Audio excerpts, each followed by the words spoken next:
ডিম মামার ভাইরাল ডিম মশলা। এটা হচ্ছে ডিম মশলা, এক মশলা। তো এটা কীভাবে তৈরি করলাম, অনেক মজার একটা রেসিপি। তো একবার খেলে বারবার খেতে মন চায়। আমি এর আগে বানাইছি, আমার খেতে মন চায় শুধু।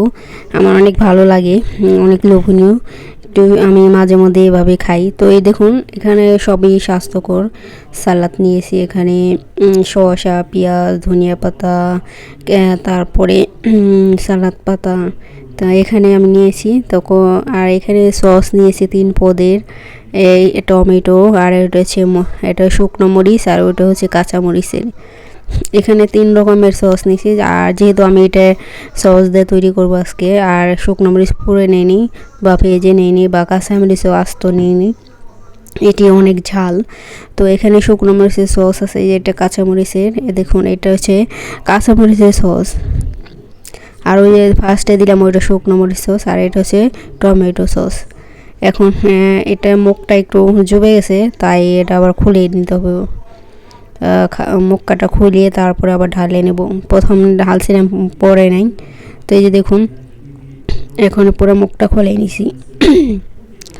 আর এর টমেটো সসটা দিয়ে দিলাম, অনেক মজা। আর এই আমি যে সস দিছি এটা কিন্তু অনেক ঝাল, সেজন্য আমি এক্সট্রা অন্য কাঁচা মরিচ বা শুকনো মরিচ নিয়ে নিই, যেহেতু এখানে সসেই অনেক ঝাল।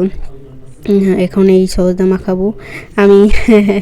খাইছি, তারপরেও এটা দেখে মানে মাখানো দেখে আমার এখন জিভে জল, মানে খাইতে মন চাইতেছে আবার। তো আমি খাই মাঝে মধ্যে। তো আমি দেখুন ভিডিও তৈরি করে নিলাম আবারও। তো এই যে দেখুন, আমি এখন সব সালাদ দিয়ে মেখে নিব এই সসটা।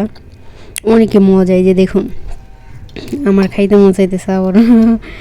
অনেক মজা লাগে। তো এই যে দেখুন, এখন আমার মাখানো হয়ে গেছে গা। এখন আমি করব, ডিমটা কেটে ডিমের ভিতরে ভরে দেবো। এভাবে ডিম কেটে কেটে আপনারা ভরে খেতে পারেন। তো এখানে 4টা দেশি ডিম নিয়েছি দেখুন।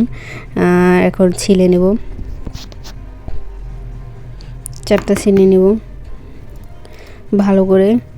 আর ডিমটা ভালো করে বেশি হাফ সেদ্ধ করলে বেশি ভালো হয়। অনেক যা আপনার ইচ্ছে, আপনারা যেভাবে খেতে চান। তো আমি অত বেশি সেদ্ধ করিনি, তো হাফ হাফই। তারপর ছোটো ডিমটা তারা এসেও সব কিছু সেদ্ধ হয়ে যায়। তো এই যে দেখুন, আমি এখন ছুলে নেব সবগুলো। ছিলে তারপর আমি আপনাদের সাথে শেয়ার করব। তো এই যে ছিলে গেছে দেখুন, ওই যে ওইটা ছুলতে গিয়ে ভেঙে গেছে গাছ, ছোট না, সেজন্য। আবার বেশি সেদ্ধ করিও নেই অতটা, তারপরে সেদ্ধ হয়েছে ছোটো ডিম। তো এই যে দেখুন, আমি এখন সব ভরে নিব। এখন এক এক করে সবটি ভরে নিব।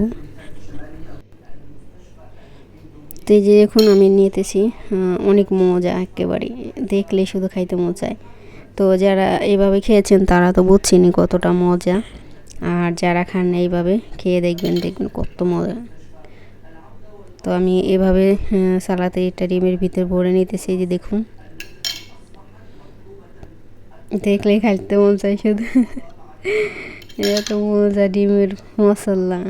এটা ফাস্ট ফুডে দেখবেন রাস্তায় বিক্রি করে মামারা, রাস্তায় অনেক লোক বিক্রি করে, সেখান থেকে আর কি এই রেসিপিটা চালু হয়েছে।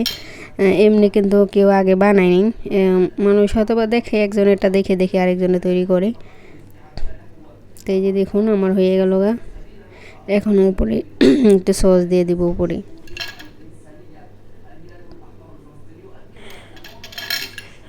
এই যে দেখুন, আমার হয়ে গেছে গা সবগুলো তৈরি। তো ওই যে ছোটো এটা আমি খেয়েই ফেলবো এটা এখন। ওইটা মানে ছিলতে গিয়ে, ডিম ছিলতে গিয়ে ভেঙে গেছে গা। দেশি ডিম বেশিরভাগই মনে করেন দেখবেন ছিলতে গেলে ভেঙে যায়, আর ফার্মের ডিমগুলো ভাঙে না সহজে। তো এখন ছোটোটা খেয়ে বলছি, এখন 3টাই ভিডিও করে নিলাম দেখুন। এখন আমি সস দিয়ে দেবো।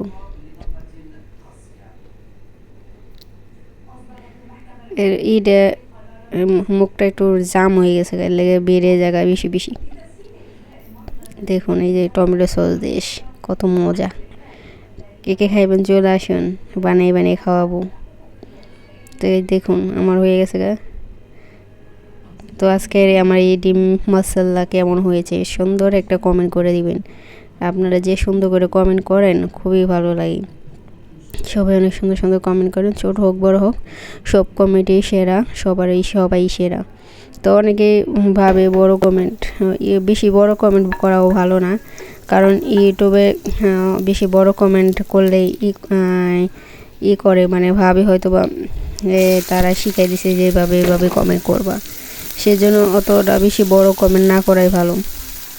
তো এই যে দেখুন, 1 লাইন বা 2 লাইনের ভিতরে কমেন্ট করা ভালো। বিস্তারিত মানে ভিডিওতে কী হলো না হলো পুরো বিস্তারিত অনেকে লেখে, এটা করা ঠিক না, কিন্তু এটা করলে স্প্যাম হয়ে যাবে আপনার কমেন্টটা। তো এই যে দেখুন, পরেই এখানে আবার সিমের বীজ করবো, সিমের বীজে রান্না করব, সিমের বীজই তো এটা নাস্তার জন্য আর কি। তো এখানে আমি মশলা দিয়ে দিলাম, তো প্রথম রসুন দিয়ে একটু ফোড়ন দিলাম, তারপরে পেঁয়াজটা ভেজে নিছি, তারপরে এখানে একটু হলুদ গুঁড়া ধনিয়া গুঁড়া দিয়ে দিলাম, আর আদা রসুন দিয়ে দেবো একটু। এটা রুটি দেখে এটা খুবই ভালো লাগে, এটা আমরা ভাত দেখাই না, সিমের বীজটা রুটি দেখাই। আবার অনেক সময় পাস্তার ভিতরে দিই, পাস্তা মাকরোনার ভিতরে দিয়ে খেলেও অনেক ভালো লাগে। এই যে দেখুন, এই যে দেখুন, এটা হচ্ছে মানে ফ্রোজেন করা আর কি, সিমের বীজটা। এখানে বিদেশে বেশিরভাগ ফ্রোজেন করা পাওয়া যায়। তো এই ডিব্বাটা এখন খুলে নেবে, দেখুন খুলে নিয়েছি। এখন দিয়ে দিব, এটা মশলারও কষানো হয়ে গেছে আমার, মশলারও কষানো হয়ে গেছে। টমেটো দিয়েছি, পেঁয়াজ টমেটো আর সব রকম মশলা দিয়েছি। এখন আমি এইটা দিয়ে দেবো।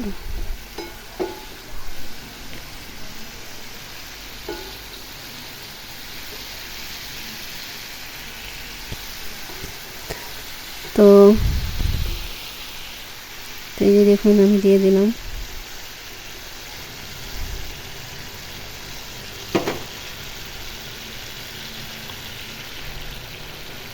সব কিছুই দিয়ে দিলাম।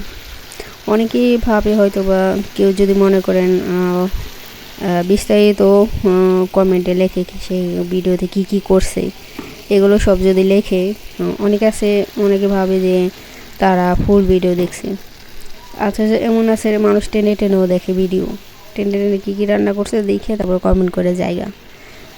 অনেকে আছে আমরা যেমন শর্টকাটে কমেন্ট করি, আমরা কিন্তু ফুল ভিডিও দিয়ে চালাই রাখি, যদি দেখি না ভিডিওতে কী হলো না হলো, তো চালিয়ে পরে কমেন্ট করে দিই। তো আর অনেকে আছে টেনে টেনে দেখে ভিডিও, এটা করবেন না। যদি আপনার হাতে সময় না থাকে, কমপক্ষে 5 মিনিট দেখবেন, আর নাহলে চালাই রাখবেন ফাঁকে। তো সবাই ভালো থাকবেন, সুস্থ থাকবেন, আল্লাহ হাফিজ।